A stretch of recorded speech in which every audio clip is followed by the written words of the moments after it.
Shalom ibu-ibu yang terkasih dalam Tuhan.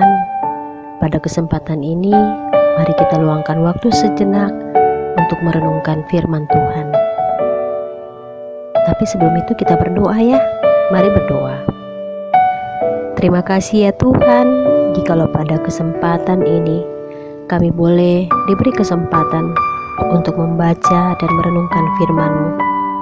Bukalah pikiran dan hati kami, dan bersabdalah kepada kami sekalian, sehingga firman-Mu akan memberikan kekuatan dan peneguhan iman bagi kami sekalian.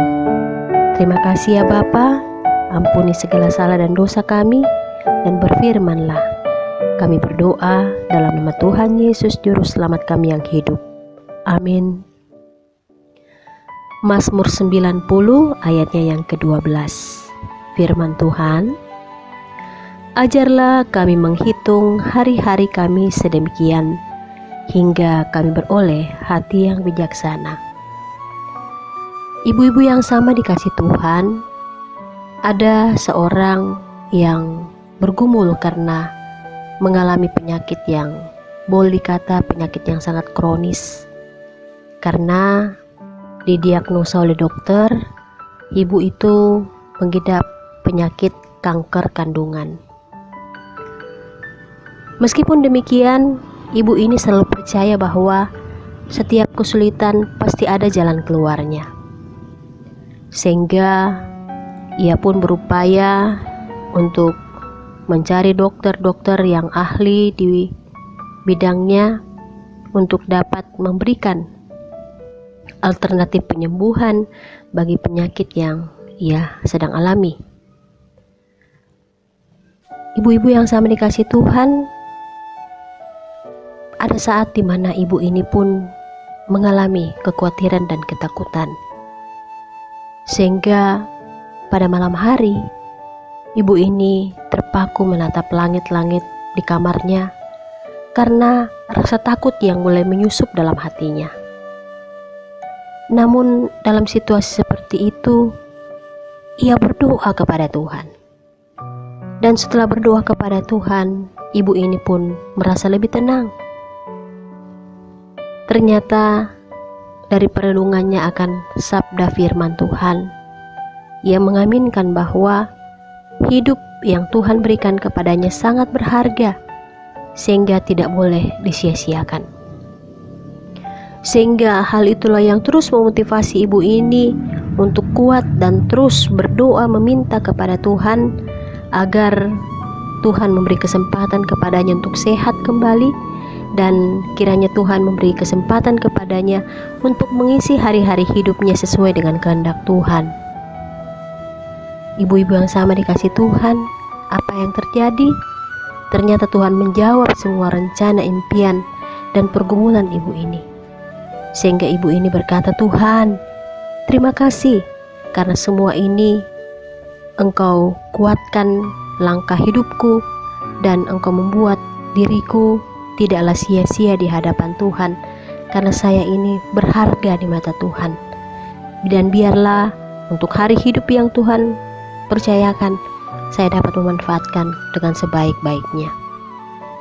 Nah, oleh karena itu, ibu-ibu yang sama dikasih oleh Kristus Yesus, waktu demi waktu yang terus berjalan, kita tidak mungkin dapat menariknya kembali.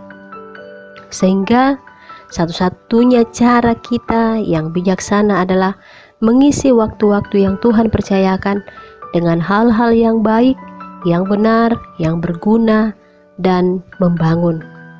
Karena kita tidak tahu kapan kematian menjemput kita.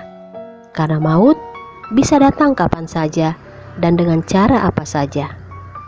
Nah, oleh sebab itu, ibu-ibu yang sama dikasih Tuhan, mari sebagaimana firman Tuhan yang mengajarkan kepada kita selalu berdoa kepada Tuhan agar kita diberi hati yang bijaksana, maka biarlah kita selalu memanfaatkan hari hidup yang Tuhan percayakan kepada kita dengan segala hal yang baik, yang benar, yang bermanfaat demi kemuliaan Tuhan. Perbanyaklah melakukan kebaikan dan bukan kejahatan. Perbanyaklah mengasihi dan bukan membenci. Perbanyaklah memberi dan bukan meminta. Perbanyaklah berdoa dan bukan tidur, maka engkau akan menyaksikan betapa luar biasanya Tuhan menuntun, menyertai, dan memberkati kehidupan kita sekalian. Amin. Mari kita berdoa. Tuhan, terima kasih karena melalui kesempatan ini Engkau mengingatkan kami bahwa kami tidak perlu khawatir, takut, dan ragu dalam menjalani hidup ini, karena Engkau setia memberikan yang terbaik bagi masing-masing kami. Oleh sebab itu, ajarlah kami untuk menjadi orang-orang yang bijaksana, sehingga setiap waktu yang Tuhan telah persiapkan, kami boleh isi dengan berbagai hal yang baik, yang benar, yang berguna, dan yang membangun. Dan biarlah melalui semuanya itu, nama Tuhanlah yang senantiasa dipuji dan dipermuliakan. Kami mohon Engkau memberkati persekutuan kaum perempuan Gereja Pokla Heroi. Kiranya semuanya tetap sehat, semuanya tetap kuat, semuanya tetap semangat dalam menjalani hidup di tengah-tengah dunia ini. Terlebih saat ini ya Bapa, kami masih diperhadapkan dengan pergumulan karena pandemi virus corona. Tuhan, jauhkan kami dari segala sakit penyakit, sehingga kami tetap dimampukan untuk melanjutkan hidup di tengah-tengah dunia ini dengan berbagai hal yang sesuai dengan kehendak-Mu. Bapa, ini doa yang kami sampaikan kepadamu. Ampuni segala salah dan dosa kami, dan terima kami yang bermohon kepadamu. Di dalam nama Anakmu Yesus Kristus yang menjadi Tuhan dan Juru Selamat kami yang hidup. Amin.